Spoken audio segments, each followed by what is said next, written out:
Hello everyone, myself Dr. Sofia Gupta. So in this video we'll talk about crystal field theory. This is the part 1 of CFT. CFT. Okay. So this was basically developed by H. Berth and Van Blank. So basically crystal field theory, it tells about the bonding and the magnetic properties of the coordination complexes.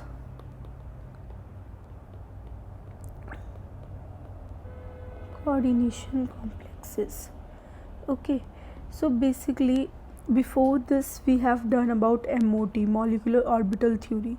In that we were knowing about the bonding and the magnetic properties of a molecule like H2, F2, N2.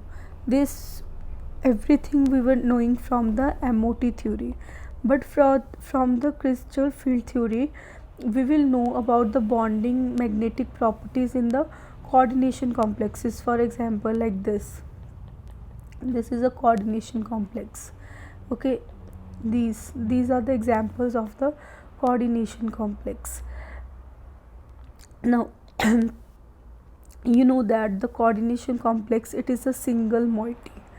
When we dissolve it in something, it will not dissociate up. So in this type of complexes we'll study about the bonding and the magnetic property. Now let me give you a basic idea of the coordination complexes. For example, you are having a compound. This is an example of a coordination complex. Okay, so in this mainly you have one central metal ion. Okay, then you have ligands. Okay, in this you should know how to calculate the oxidation state as well as the coordination number. Okay, let's talk about firstly the central metal ion. Now in this coordination complex, cobalt is the central metal ion and the ligands are those which are surrounding the central metal ion. Here we are having 6 cyanide ligands. Okay, now the main task is to calculate the oxidation state of the central metal ion and what is the coordination number. See, coordination number, it is the number of ligands that are attached to the central metal ion. Now in this example the coordination number is 6, so it is basically octahedral complex. In whole of the CFT we'll discuss two type of complexes. One is octahedral complex and one is tetrahedral complex. Octahedral is like AB6 type, tetrahedral means AB4. Means here the number of ligands are 6, here the number of ligands are 4. Okay, so this is an example of octahedral complex. Now the main thing is how to calculate the oxidation state. Okay, for calculating the oxidation state you can assume X to be the oxidation state of cobalt. Now you are having 6 cyanide attached. Cyanide is carrying -1 as a charge, so total it will be 6 into -1. For whole complex total charge is -4, so it is X minus 6 minus 4, so X is equal to +2. So cobalt here is present in +2 oxidation state, right? And these are the things that you should know of the coordination compound. Okay, there is a central metal ion, ligand and so on. Now we'll start with the postulates of CFT. Okay, देखो, the main postulate is that the forces of attraction between the metal ion and ligand are electrostatic, or these are ionic forces of attraction. Then the second point is that it says that the metal ion will be positively charged, and the ligand, it can either be neutral or it can be negative charge species. Understand this point.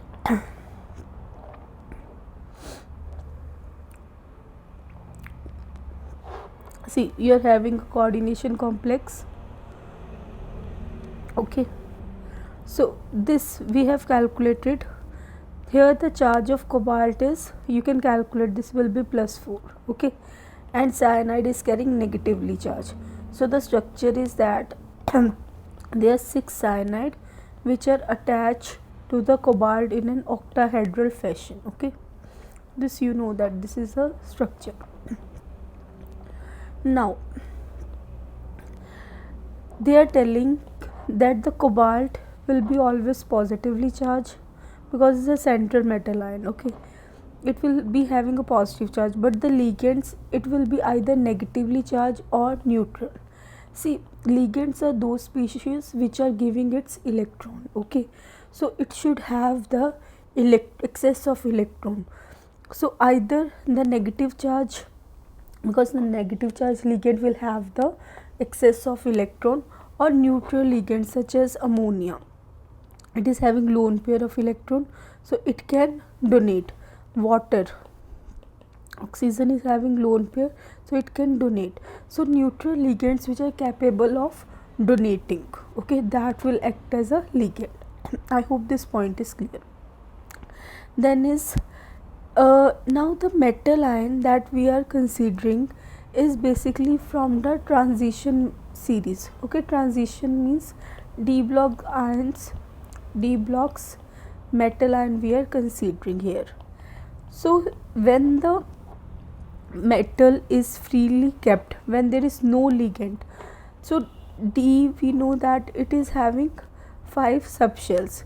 These 5 orbitals will be degenerate when there is no ligand present, but when ligand will come, the degeneracy of this 5 orbital will get breakout. Okay, that we will learn how the degeneracy is breaking out in the presence of the ligand further. Then why does the degeneracy break out? It is because there is a force of repulsion between the valence electron of the metal ion and the ligand. You know that metal ion is having the valence electron that are negatively charged. Ligand, it can either be negative or they can be neutral, but they are having lone pair of electron. So there is a force of repulsion between these two, so the degeneracy will get break up. So the energy gap, we are representing it by delta naught or delta T. It depends.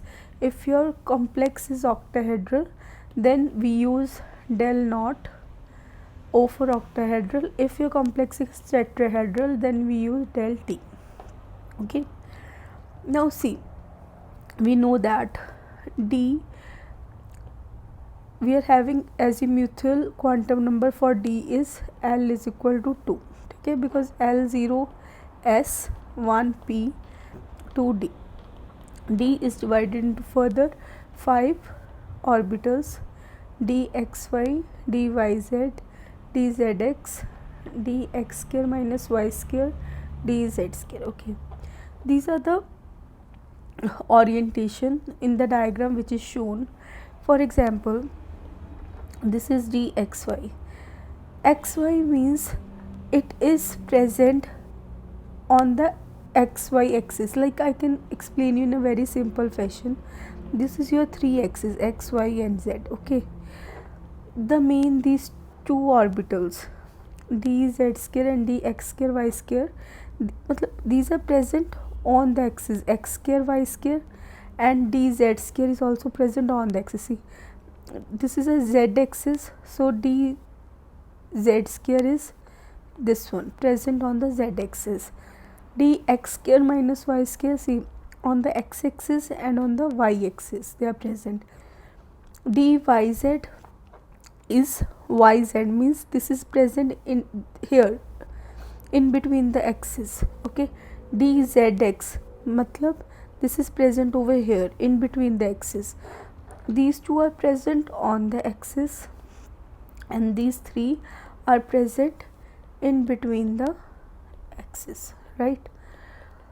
Now, so the reason of splitting is that now we'll study in the octahedral complexes what is the crystal field effect. In octahedral complexes, basically the ligands, they approaches along the axis.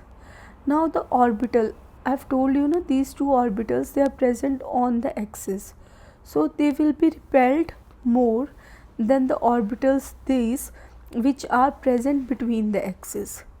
Clear? More repulsion means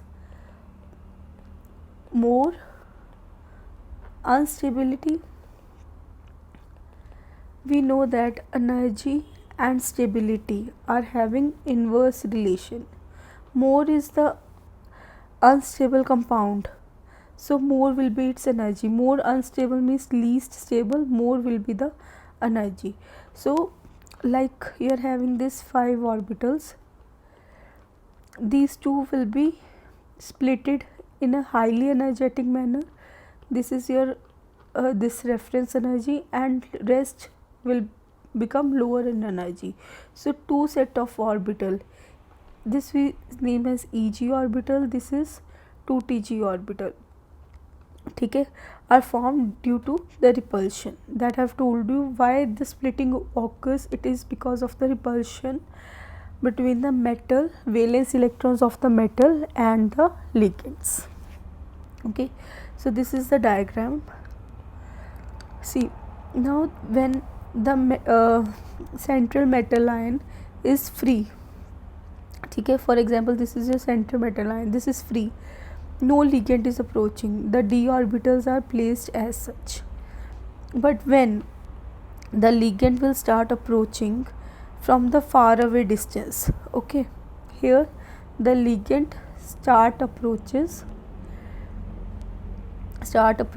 from the far away distance, okay, so the energy will increase.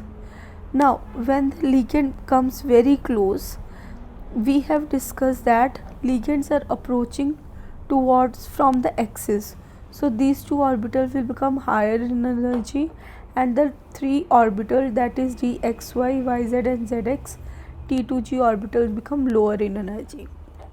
Now this point is known as barycenter. The 3 orbitals that become lower in energy, that is 0.4 del naught. This is what is del naught? It is the CFSC in the octahedral field, okay.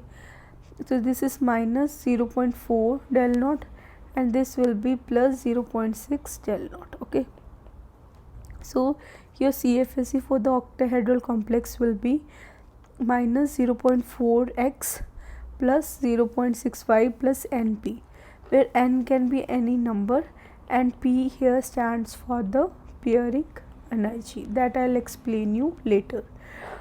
See now, what does X stand for? This is the number of electrons in T2G orbital, and Y is the number of electrons in EG orbital, right? Similarly, in tetrahedral field, you have to remember that the splitting is oppositely, because here the ligands, they approaches between the axes. In this octahedral, the ligand was approaching along the axis. Okay, so the orbitals which were present along the axis, they get more repelled, so their energy increases. So here the ligand approaches between the axis, so the orbitals which are between the axis, they will come higher in energy, and which are along the axis will become lower in energy, okay. So here it will be minus 0.6 del T. This is the CFSC for tetrahedral compound. I have told you tetrahedral compounds are AB4 type, where the number of ligands are 4, okay. So above is 0.4 4 tetrahedral.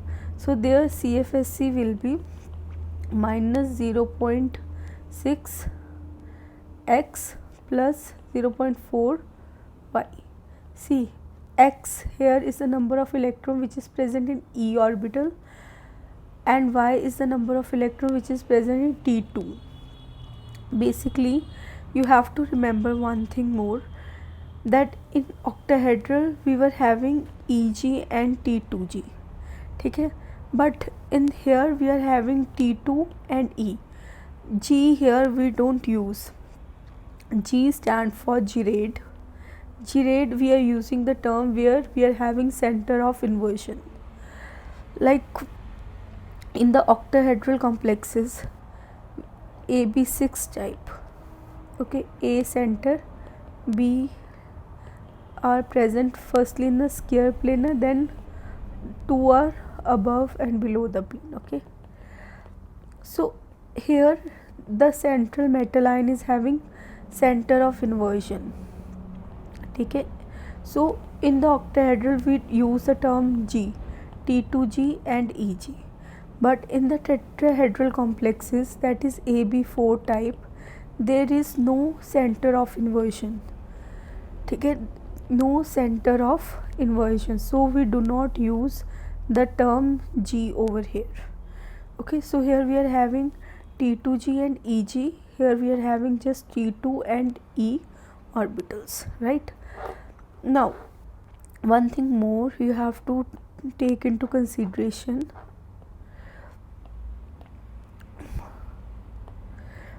the CFSC of tetrahedral is always less than that of octahedral field, okay. It is 4 by 9 times that of octahedral field. For example, CFSC for octahedral is 90, so tetrahedral will be 4 by 9 into 90, that is 40.